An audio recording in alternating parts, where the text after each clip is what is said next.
Today, North Carolina Vice President Harris unveiled her economic agenda. It includes measures aimed at making housing, groceries, health care, raising children more affordable. The proposal is largely built on President Biden's economic platform. In a moment, we'll talk more about the plan itself, but first, CNN's Harry Enten is here with some polling. So who do battleground state voters trust more in the economy? You know, this is supposed to be Donald Trump's bread and butter, right? So we're going to look at polling from Michigan, Pennsylvania, Wisconsin, battleground state polling. And what you see is that Trump's advantage on the economy, while still existent, is shrinking. So against Joe Biden, he held a double-digit advantage in these three states. Against Kamala Harris, the advantage is still there. But look at that. It's dropped to just 6 points. And this is part of a larger picture of Donald Trump on the issues in which he leads. He still may lead, but the issue leads are shrinking. And you see that right there on the State of the Economy and issue. He should be leading by double digits like he did against Joe Biden. And when people are asked about what candidate cares more about them, what do you say? So, we talk about the economy and we say, okay, who do you trust more in the economy? And oftentimes people like to ask the question, who is actually caring about me? You look at what Kamala Harris is putting on her plan, right? She's trying to win the empathy vote, right? You go back to 2012. Mitt Romney actually won that election on the economy, but Barack Obama was able to beat Mitt Romney because he was able to defeat him on the question of who cares more about me. And what are we looking at in those key battleground states? Again, Michigan, Pennsylvania, Wisconsin. What you see is, although Donald Trump leads on the economy, on the question of who cares more about people like you. Look at that. Kamala Harris has that 6-point advantage. And so this is what she's playing to. She's trying to win the empathy factor because the fact is, I think a lot of people's thoughts on the economy are kind of baked in. But if she can say, you know what, I have the better plans going forward for you and your family, she feels she can win that way. And that's why she put out the plans she did earlier today. Clean-shaven Harry Enten, thank you very much. Clean-shaven Harry Enten. I think I look pretty gosh darn good. Scott Taylor is back. Joining us, former Harris Communications Director Ashley Etienne and CNN political commentator Bakari Sellers. Bakari, Vice President Harris has been getting criticism for being light so far on policy specifics. Do you think her policy rollout is going to quiet any of that criticism? Obviously, Republicans are already pouncing on it.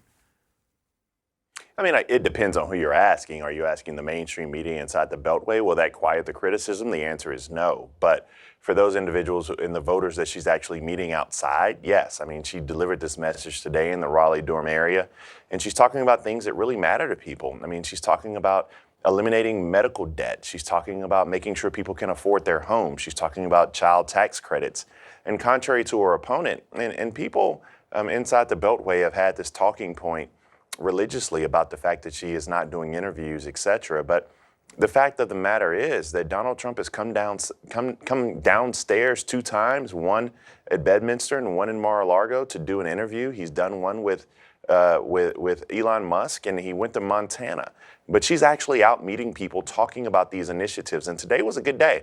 I don't mind having policy debates about what the future looks like because Donald Trump is a prisoner of the past. He's somebody who utilizes and is a vessel of grievance and the grievances that he went through and endured. And so that is not a way to win an election. Today she was forward looking, and today was a good day for the Harris campaign. Put another one in the books. Scott, the former president, was complaining yesterday about the cost of bacon and cereal, among other things. He said he's the guy to bring prices down.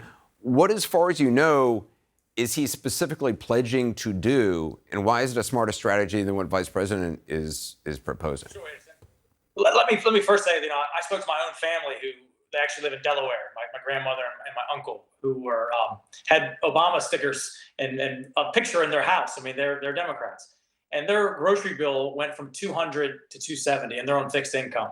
They're not voting for VP Harris. The reality is people are hurting out there. And let me say, when she came out, she's got a very tough time right now because VP Harris and candidate Harris are not two different people. It's the same people. She's in power right now.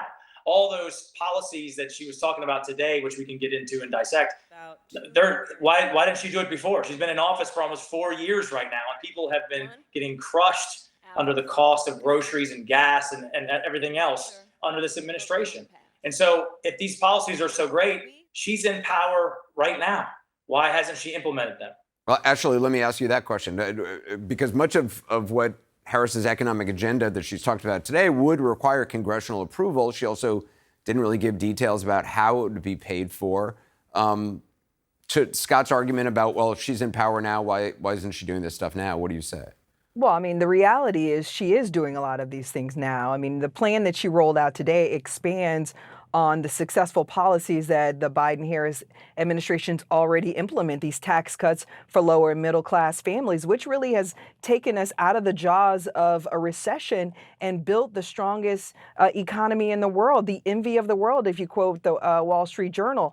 And the other thing I thought was interesting is she's really becoming more aggressive on the issues that aren't really working as well. To the point raised before, I mean, price gouging, the fact that, families are being squeezed on both ends. She wants to be more aggressive about addressing that versus where she has been so far. The other thing is expanding this issue of housing and affordable housing. We know there's too many people from millennials, Gen Z that are just priced out of the market. And so addressing that is going to be very important. So the way that I see this plan is she had to go big. She did. She doubled down on what actually is working and expand that, and then aggressively address what isn't working as well. And that's to lower these costs for the American public. I will also add, too, there's been a lot of successful policies that the Biden-Harris administration has passed, including capping insulin and other issues that have really cut down on the cost for everyday Americans. But the point is, people need more, and she's advancing and proposing more. But As Cory, you, oh, go ahead. Sorry. but Cory, I mean, she is in this situation where she's branding herself as a change candidate, but many of the proposals do build on what the Biden administration has already been trying to do. I mean, of course she does. I mean, the fact is she has to be able to articulate the successes that they've had and propose a vision for the future. And I love my Republican colleagues who have to come on here and defend the fact that Donald Trump just recently, when he was talking about the economy, actually had tic tacs, and he had a big tic tac and a little tic tac, and nobody knows what the hell he was talking about. But that is their guy. They have to ride that horse. They don't know what that means. They don't know what his issues are or how he's going to address inflation. All they want to do is shoot at the current leadership right now and shoot at a plan that put forth actual ideas. And what Kamala Harris realizes, and what this administration realizes, is that while they passed a bipartisan infrastructure bill, and while they passed an Inflation Reduction Act, there are still people like my dad who worry about the price of whiting at Piggly Wiggly. There's still families out there who are still concerned about the price of school supplies out there. But we also understand context, and that is why I think that a lot of individuals just tune out when Republicans say, well, this went up under your watch or this went up under your watch. The fact is, inflation is not something that happens in a vacuum in the United States of America. This happened after COVID.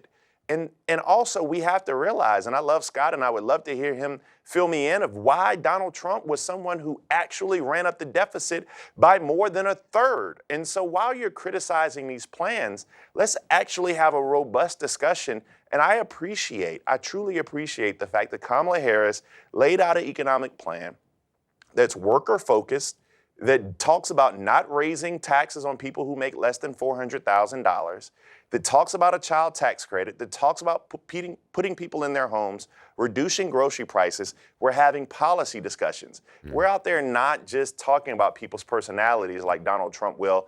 And that's the difference between a Harris and Trump administration, just on its face. I'm out of time, but Scott, just briefly, I want you to be able to respond.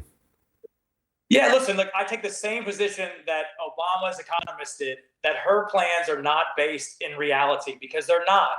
And as I hope that my grandmother and my uncle, for their sake, they don't get implemented. I hope she stays on them from a political perspective, because I think that we will win on the argument all day long. Scott Taylor, Ashley Etienne, Bakari Sellers, thank you very much.